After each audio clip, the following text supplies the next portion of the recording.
na kami mula Lunes hanggang Linggo, 8 o'clock hanggang 9 o'clock a.m. Tunghayan ng aming programa sa free-to-air channel PTV4, digital channel For the Box Channel 12 at TV Plus Channel 4. Para sa mga updates at live streaming, i-follow kami sa aming social media accounts, PTV Sports Network sa YouTube at Facebook. At subaybayan nyo rin ang lineup na inilatag namin sa PTV Sports Network mula 8 a.m. hanggang 6 p.m. Simulan na natin ang isang oras ng maiinit na balitang pampalakasan. Dito lang yan sa inyong favorite sports program. Ito ang PTV Sports! Sa sports balita, PhilAm Peter Grosclos gumawa ng history sa Pilipinas matapos masungkit ang bronze medal sa International Skating Union o ISU Junior World Cup 2. Matapos ang 4 na buwang pagkaka-sideline dahil sa knee injury, Phenom Alyssa Valdez balik hardcourt na. At Pinay 5 na outclass ng world-rated Thailand 7-0 sa ASEAN Women's Futsal Championship. Yan at marami pang iba dito lang sa PTV Sports. Mga headlines, narito ang kabuuan ng mga balita sa speed skating. Gumawa ng kasaysayan ng Filipino-American speed skater na si Peter Grosclos matapos ang maibulsa ang tansong medalya sa ISU Junior World Cup sa Bormio, Italy. Nakapagtala si Grosclos ng 41.738 seconds para makuha ang ikatlong pwesto sa men's 500-meter short track. Ang nasungkit na bronze ng 70-year-old speed skater ay kauna-unahang medalya ng Pilipinas sa isang ISU World Cup event. Sa powerlifting,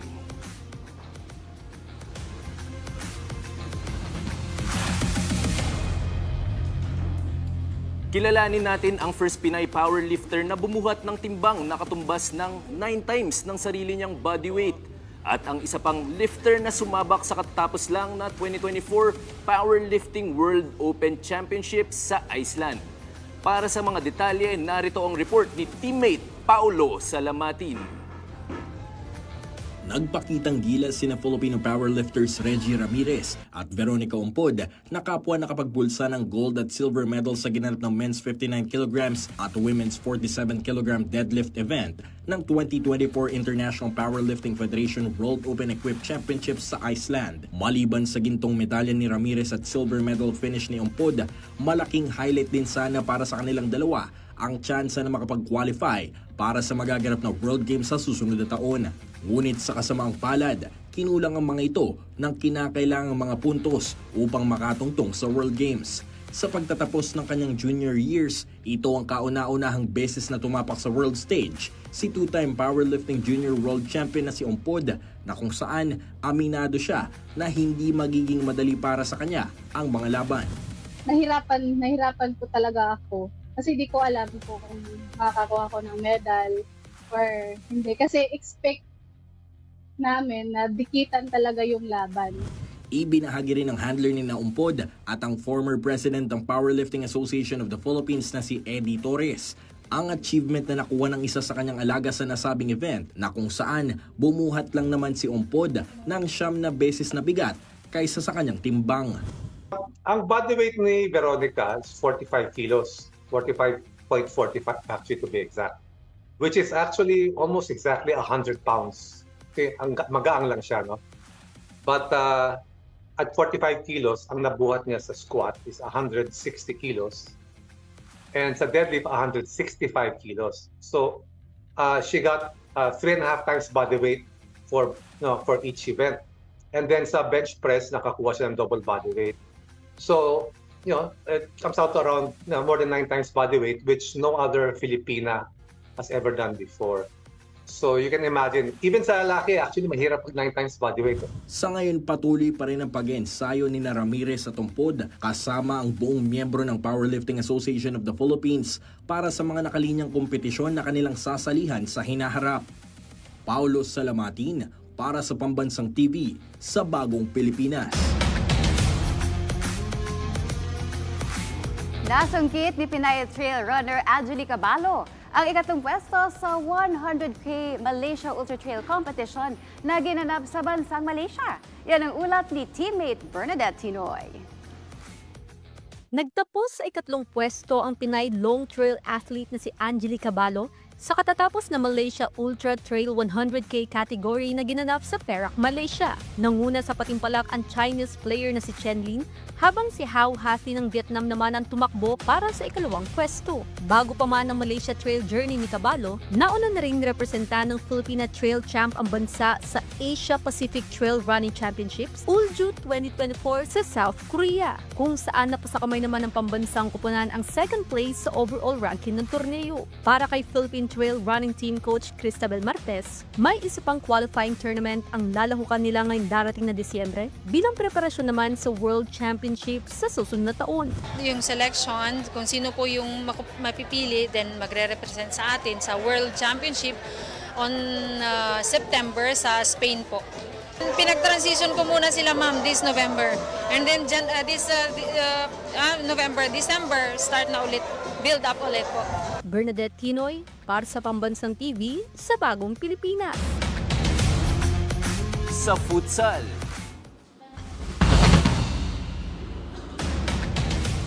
bigong napatumba ng Philippine Women's National Futsal Team ang world-ranked number 6 na Thailand sa kanilang pagtutuos kagabi sa ASEAN Women's Futsal Championships 2024. Yan ang ulat ni teammate Daryl Loclares. Nakalasap ng mapait na kabiguan ang Philippine Women's National Futsal Team sa ASEAN Women's Futsal Championships 2024 matapos ang kanilang 7-0 na pagkatalo kontra Thailand kagabi sa PhilSports Arena sa Pasig City. Agad na nagpamalas ng pamatay na porma ang world-ranked number 6 Thai squad na nakapukol ng 4 na goal sa first period na dinagdagan pa ng 3 puntos sa second half. Hindi man ito ang nais na resulta ni head coach Vic Hermans, naniniwala pa rin siya na magagamit ito ng Pinay 5 sa kanilang pagsabak sa FIFA Women's Futsal World Cup sa 2025. You only improve when you play these matches. This is what we need next year, some friendly matches going and start in January already when you have this group. Ipinangako naman ng Pinay voter na si Lani Ortillo na mas magiging handa ang pambansang kupunan sakaling muli nilang makaharap ang Thailand sa world stage. So ngayon po alam namin na top team po sila. So this time we need to be more aggressive in the training. We need to be more hard work. So that we can fight them again until the World Cup. Sa Martes, puntriya ng Pinay 5 na makabawi kontra Vietnam dito pa rin sa PhilSports Arena sa Pasig City. Daryl Loclares para sa Pambansang TV sa Bagong Pilipinas. Sa volleyball, small wins para kay Phenom Alyssa Valdez dahil matapos ang 4 na buwan na pagkaka-sideline dahil sa nakatamong knee injury ay nakabalik hardcourt na ito. Sa opening game ng Cream Line Cool Smashers ay nasilayan muli si Valdez kung saan tinalo nila ang Petrogas 25-19, 25-22 at 25-16. Sa pagbabalik ni Valdez sa tangkain ng koponan nito ang 5th straight PVL Championship. Sa balitang basketball, naghahanda na ang iba't ibang koponan sa Philippine Basketball Association o PBA, partikular na sa kanilang magiging import sa paparating na Season 49 Commissioner's Cup na magsisimula ngayong November 27. Ilan sa mga former NBA players ang ibabandera ng ilang mga teams kabilang na ang 6'9" center at 12-year NBA veteran na si Ed Davis na nakatakdang maglaro para sa koponan ng NLEX Road Warriors. Habang balak namang sandalan ng Converge Fiber Xers ang 6'8" Mali native na si Cheick Diallo na minsan nang naglaro sa ilang NBA teams gaya ng New Orleans Pelicans, Phoenix Suns at Detroit Pistons. Matapos naman ang malasap ang win-loss record na 1-9 sa katatapos lamang na Governor's Cup, umaasa ang Phoenix Super LPG na dadalhin sila sa itaas ng standings ngayong mid-season conference ng kanilang bagong import at EuroLeague campaigner na si Donovan Smith. Maliban pa rito, bagamat wala pang napipintang import ang San Miguel Beermen para sa mid-season conference, kinukonsidera rin nila ang former NBA player na si Quincy Miller bilang kanilang option na maging susunod na import. Sa TNT naman, walang balak bitawan ng PBA Governors Cup champions ang kanilang two-time best import winner na si Rondae Hollis Jefferson, na kung saan target naman ng koponan na makakuha ang Commissioner's Cup title. Sa unang pagkakataon sa loob ng 5 taon, muling tutungtong ang University of Santo Tomas Growling Tigers sa Final Four ng UAAP Men's Basketball. Dahil dyan, isang pwesto na lang ang natitira at paglalabanan yan ng Adamson Soaring Falcons at University of the East Red Warriors. Yan ang ulat ni teammate Rafael Bandayrel. Kilala ang UST Growling Tigers bilang perennial contenders ng UAAP. Halos taon-taon laging on the hunt ang Tigers para sa titulo. Pero simula season 84, sa dulo ng standings nagtatapos ang kampanya ng mga Tomasino. Ngayong season 87, nagbago na ang ihip ng hangin dahil sa unang pagkakataon sa loob ng 5 taon, muli silang nakarating sa playoffs ng liga. Noong Sabado sa PhilOil Arena sa San Juan, pinatunayan ng UST na tapos na ang mga araw ng pangungulela. Dinumina ng Tigers ang Adamson Soaring Falcons 75-49 sa pangunguna ng rookie na si Amiel Asido. Nagtala ng 14 points ang 6'3" forward, dala ng kanyang mainit na 4 out of 5 shooting sa 3-point line. Bigyan na ako ng chance, parang binuhos ko na po yung lahat eh. So dinededicate ko lang yung larong to para sa kanila, sa coaches ko and sa mga seniors ko. Kasi I didn't want this to be their last game nga. So yun lang. Para kay Coach Pido Harencio, malaking bagay din sa improvement ng koponan ang championship experience na dala ng kanilang bagong floor general na si Fortsky Padrigao.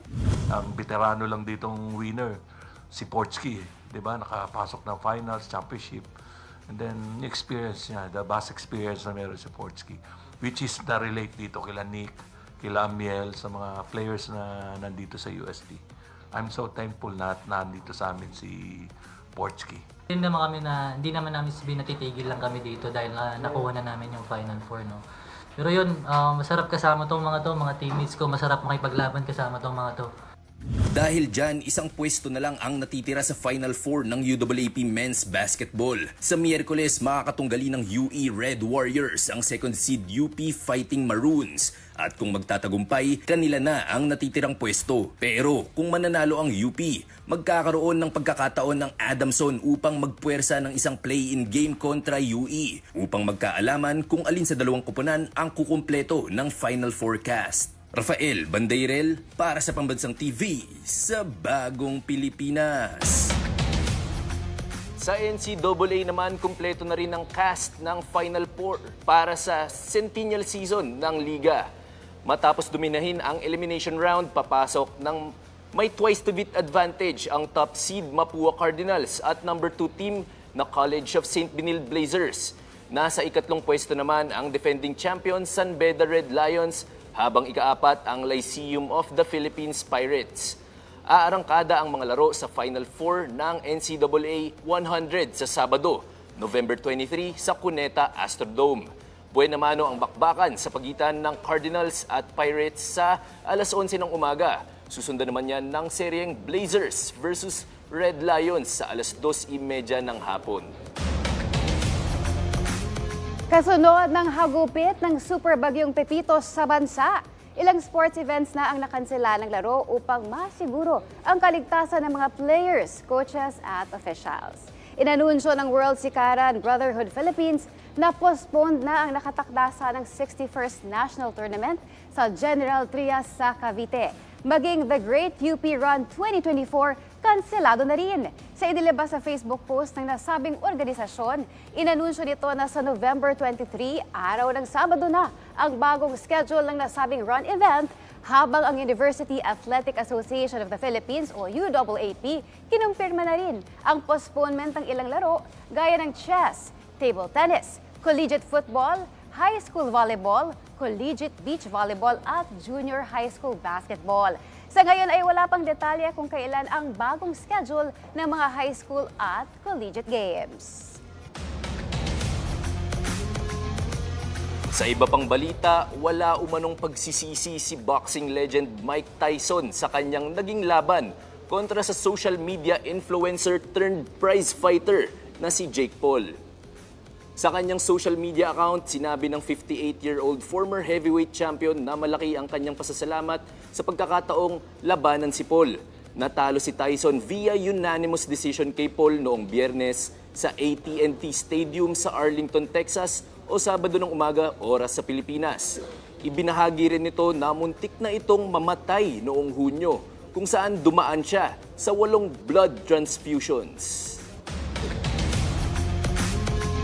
Hindi pa rin nagtatapos ang balitang sports natin, teammates, dahil sa ating pagbabalik ay eksklusibong nakapanayam ng PTV Sports ang head coach ng Gilas, Pilipinas. Kaya walang maglilipat dahil ang lahat ng yan sa pagbabalik ng PTV Sports.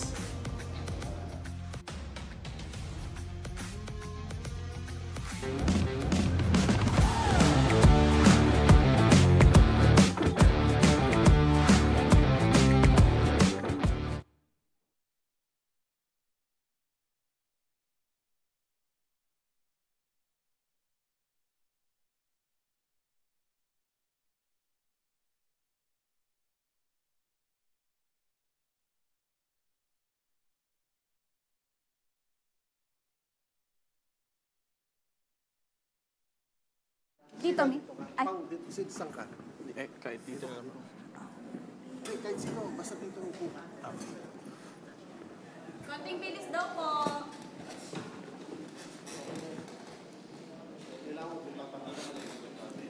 Sa edge lang daw po upo, Miss. Bitin eh. Pao, taas mo ng konti, upuan mo daw. Up, baba ang konti. Opo.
At nagbabalik ang PTV Sports. Sa ating sports banter ay nakapanayam ng PTV Sports ang head coach ng Gilas Pilipinas na si Tim Cone kung saan nagbahagi ito ng ilang update sa koponan bago sumabak sa FIBA Asia Cup qualifiers na gaganapin dito sa Pilipinas. Panoorin po natin ito.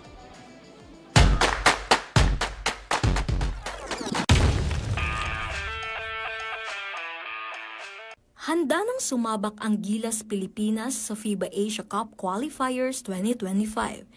Sa eksklusibong panayam ng PTV Sports kay Gilas Pilipinas head coach Tim Cone, aminado siyang mahigpit ang kanilang magiging laban kaya't puspusan ang kanilang paghahanda. Well, you know, it's something we've been trying to build from the first window to the OQT and now into this other window with New Zealand and Hong Kong.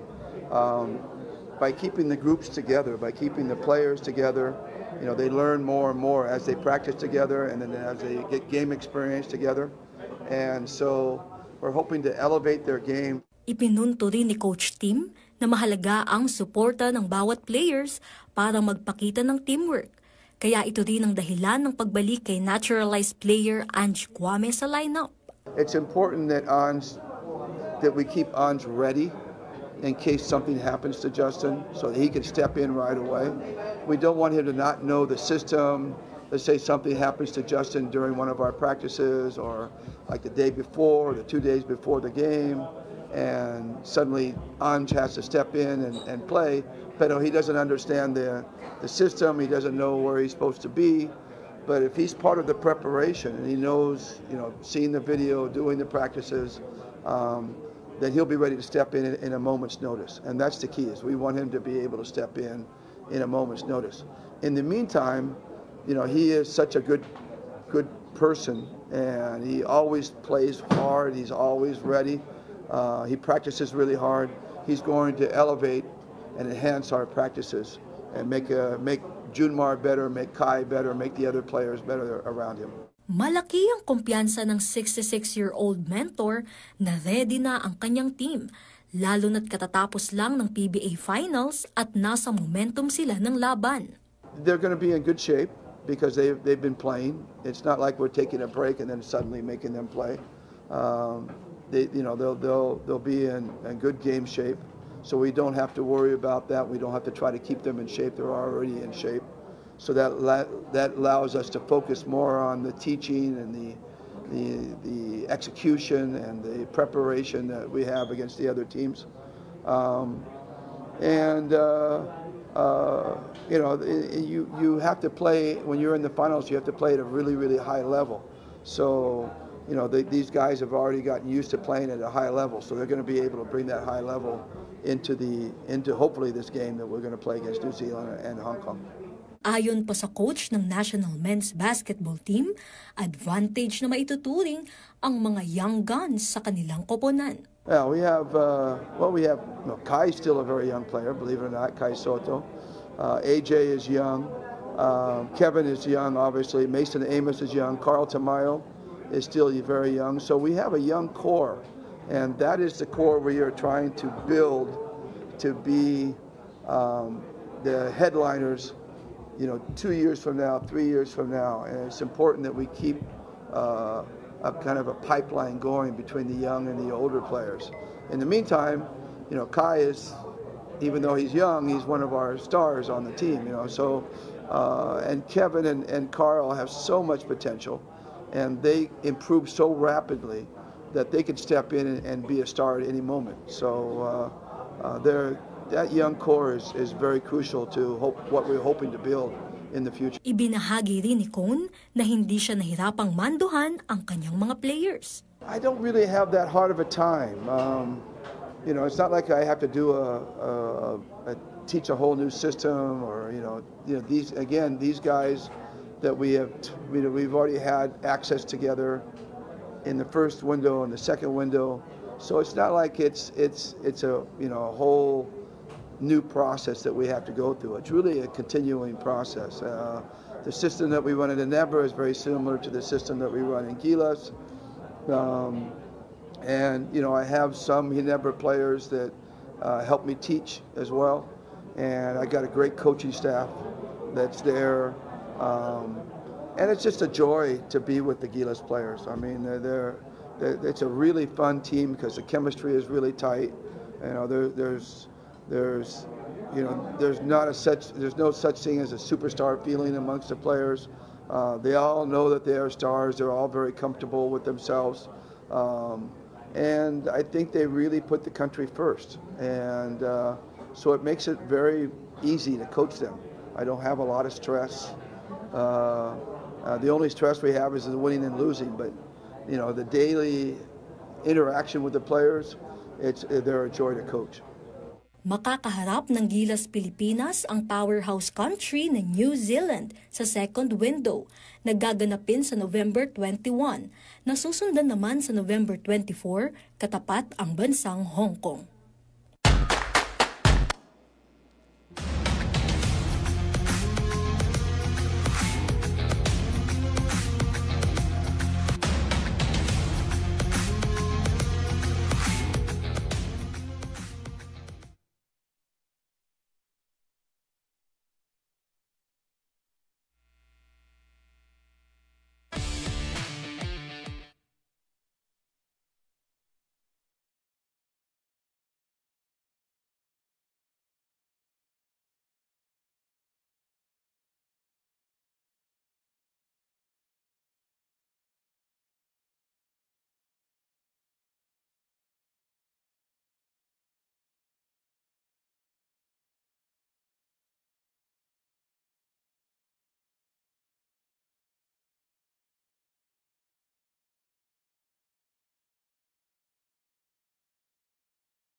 lang magaling sa sports, kundi pati na rin sa paggawa ng mga vlogs. Mula sa kanilang training tips, behind-the-scenes moments, hanggang sa personal na buhay. Masusubaybayan natin yan dito sa Sports Vlog. Panoorin po natin ito.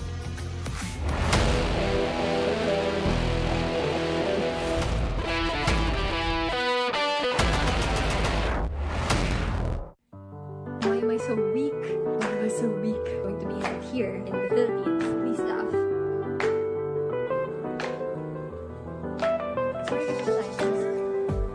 Hi guys! Welcome back to my channel. If you're new here, hi, I'm Agatha Hong and I'm a Philippine national athlete. For today's video, we're going to be doing a Q&A. A few days ago, I posted on IG stories and I asked you guys to send in your questions. I have here right now my iPad. So as you can see, I received a lot.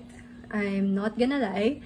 I don't know how we're gonna do this. Obviously, I won't be able to answer everything. I will try to be as fair as I can. So I won't try to be picky. Okay, so for the first question, it's my age.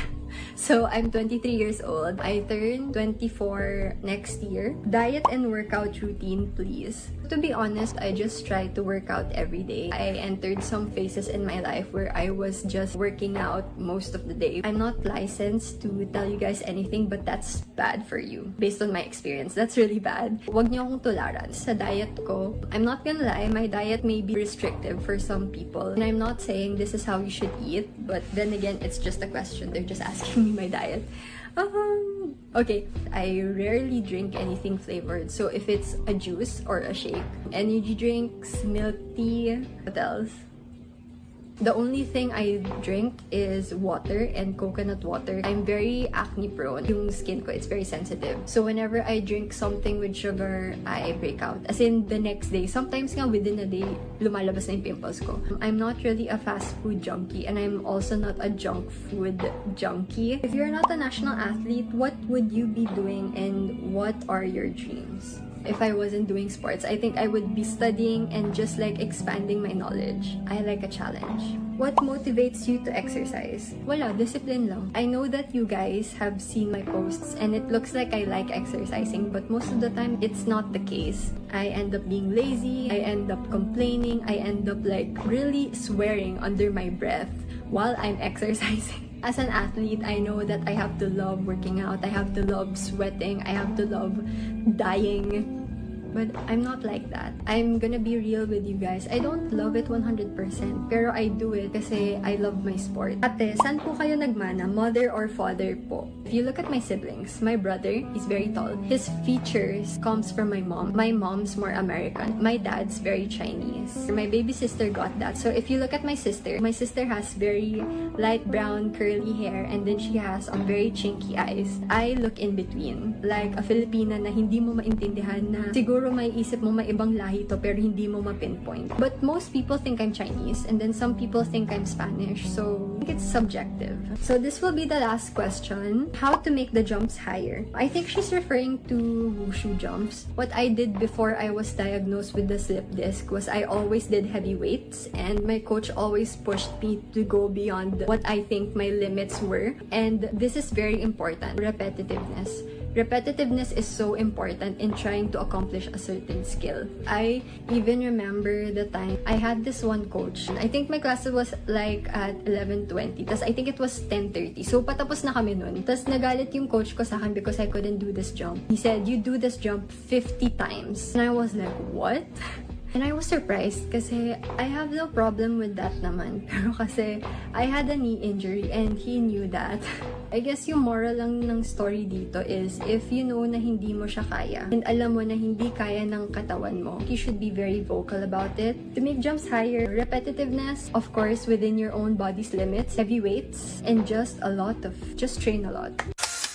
Forgive my look right now. I wanted to answer some more questions because I think that these kinds of questions are just something that I've always wanted to answer because a lot of people ask these. It's just really fun and why not, right? So, sorry if the lighting's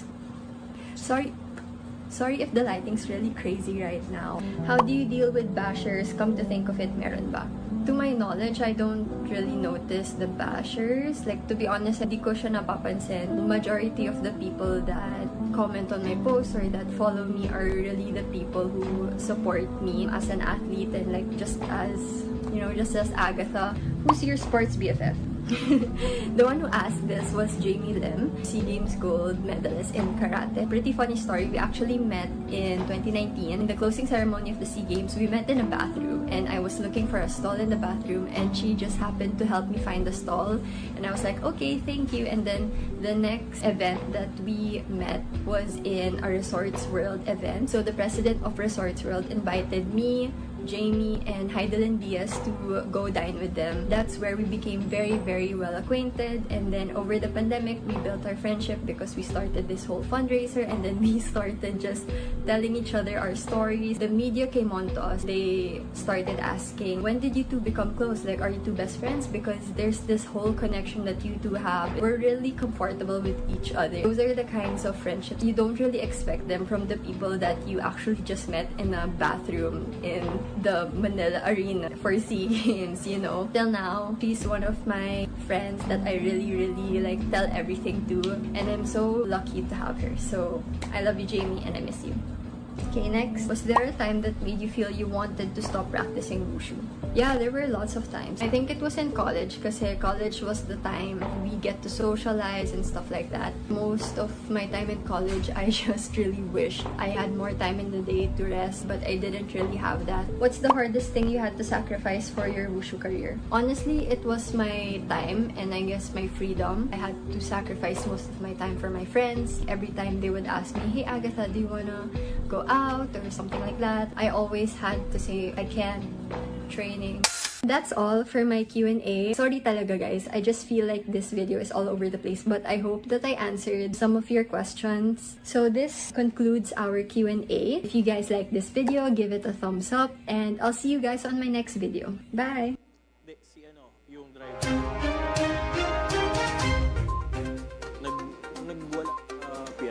Isa sa mainit na pinag-uusapan ngayon ang Gilas Pilipinas na sasabak sa FIBA Asia Cup qualifiers.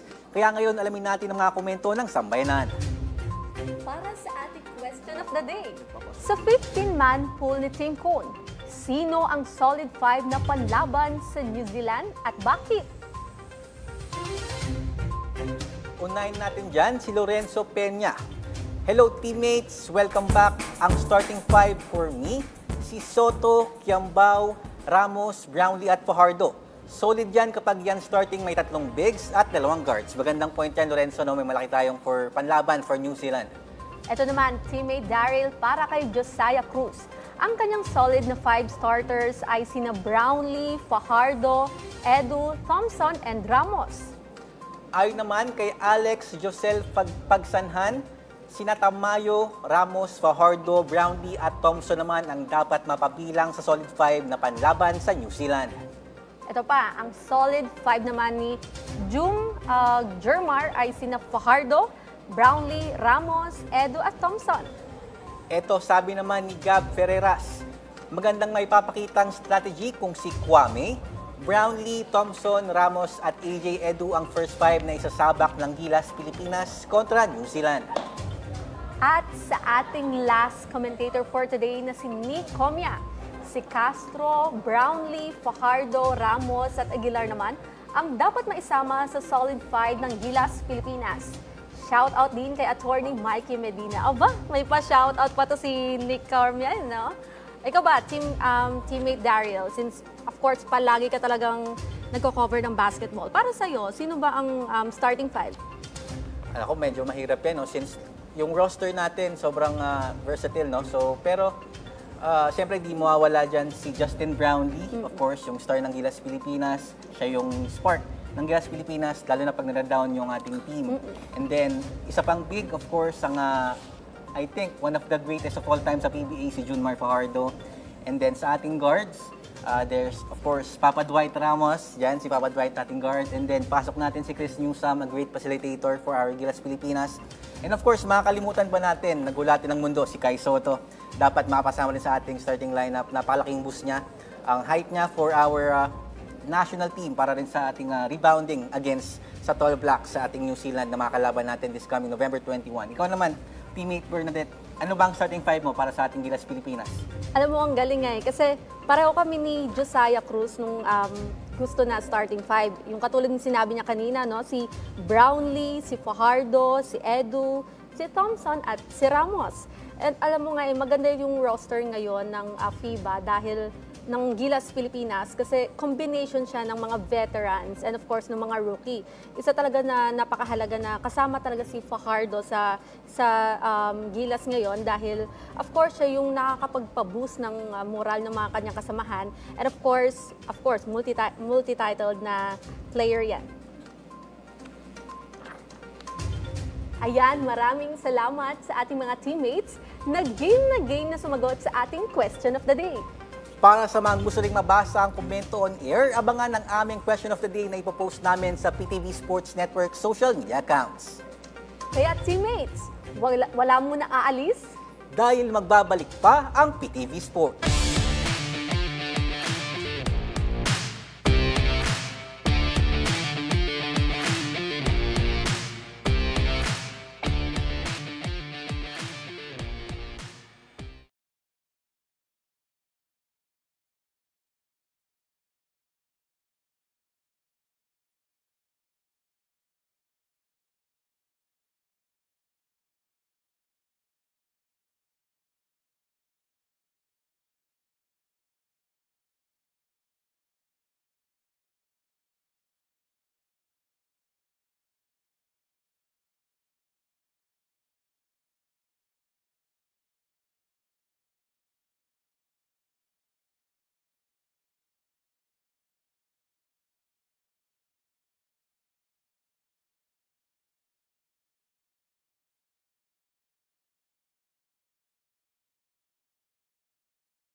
sino una magsasalita?